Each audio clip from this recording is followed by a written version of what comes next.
আজকের ভিডিওতে আপনাদের জানাবো বলিউডের কয়েকজন হিন্দু অভিনেতা ও তাদের মুসলিম স্ত্রী সম্পর্কে। তো চলুন শুরু করা যাক। ঋত্বিক রোশন ও সুজান খান। ঋত্বিক নিজে হিন্দু হয়েও তিনি একজন মুসলিম মেয়েকে বিয়ে করেছিলেন। তিনি তার বন্ধু তথা সঞ্জয় খানের মেয়ে সুজান খানকে বিয়ে করেছিলেন। তাদের ভিন্ন ধর্ম আর সংস্কৃতি কখনোই তাদের ভালোবাসা ও বন্ধুত্বের মধ্যে বিভেদ সৃষ্টি করতে পারেনি। 13 বছর পর অবশ্য তাদের ডিভোর্সও হয়ে গিয়েছিল, কিন্তু তারা এখনো খুব ভালো বন্ধু এবং তারা মাঝে মধ্যে দেখাও করেন। তাদের দুটি ছেলেও রয়েছে, কুনাল খেমু এবং সোহা আলী খান। কুনাল খেমু এক হিন্দু পরিবারের সন্তান হলেও বর্তমানে তিনি বলিউডের বিখ্যাত মুসলিম পরিবারের জামাই। 2015 সালে সাইফ আলী খানের বোন সোহা আলী খানকে বিয়ে করেন। কুনাল ও সোহার সম্পর্কে তাদের ধর্ম কখনোই বাধা হয়ে দাঁড়ায়নি। সঞ্জয় দত্ত ও মান্যতা দত্ত। সঞ্জয় দত্তের স্ত্রী মান্যতা এক মুসলিম পরিবারে জন্ম নিয়েছিলেন। তার বাবার নাম দিলশান শেখ, মান্যতার আসল নাম দিলানা শেখ। প্রথমে দুটি বিয়ে না টিকলেও মান্যতার সাথে তৃতীয় বিয়েটা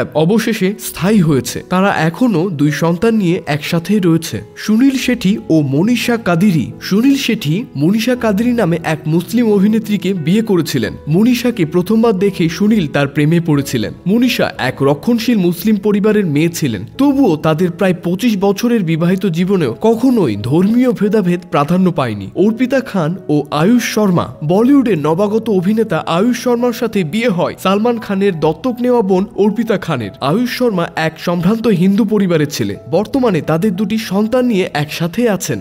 অতুল অগ্নিহোত্রী ও আলভিরা খান। 90 দশকের অভিনেতা ও নির্দেশক অতুল অগ্নিহোত্রী সালমান খানের নিজের বোন আলিভিয়া খানকে বিয়ে করেছেন। হিন্দু পরিবারের ছেলে হয়েও মুসলিম আলভিরাকে বিয়ে করতে তার কোনো আপত্তি ছিল না। তারা বিগত প্রায় 23 বছর ধরে একসাথে আছেন। রাজ বাব্বর ও নাদিরা জাহির। রাজ বাব্বরের প্রথম স্ত্রী ছিলেন নাদিরা জাহির। নাদিরা জন্মসূত্রে মুসলিম ছিলেন। তিনি একজন নাট্যশিল্পী ছিলেন। রাজ বাব্বর তার দ্বিতীয় স্ত্রী স্মিতা পালের আকস্মিক মৃত্যুর পর আবার নাদিরাকেই বিয়ে করেছিলেন। সুনীল দত্ত ও নার্গিস। মাদার ইন্ডিয়া ছবির সেটে সুনীল দত্ত যখন নার্গিসের প্রাণ বাঁচিয়েছিলেন তখন থেকেই তাদের প্রেমের সূত্রপাত হয়। তারপর 1958 সালে তারা বিয়ে করেন। নার্গিস মুসলিম পরিবারের মেয়ে ছিলেন। তার আসল নাম ছিল প্রতিমা রশিদ। তো বন্ধুরা, ভিডিওটি ভালো লাগলে লাইক দিন, শেয়ার করুন, কমেন্ট করে জানাতে পারেন আপনার মতামত। Thanks for watching.